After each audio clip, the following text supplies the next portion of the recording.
छावणीमध्ये देव फिरत असतो आणि त्या छावणीमध्ये देवाचं वचन सांगत आहे की तुम्ही काय कसे पाहिजे तिथं परत एकदा वाचा.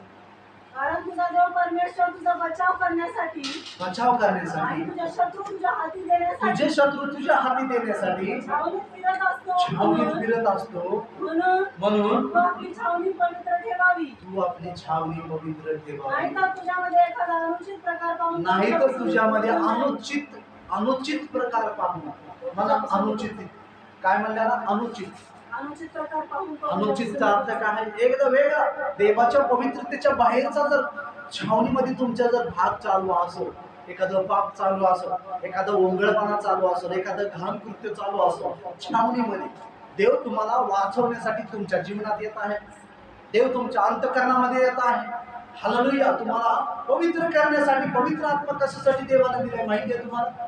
पेंटिकॉस्टलच्या दिवशी 120 लोकांवर तेव्हापासून पवित्र आत्मा सगळ्यावर जगातल्या प्रत्येक लोकांवर जो विश्वास ठेवतो त्याच्यावर पवित्र आत्मा उतरून येतो.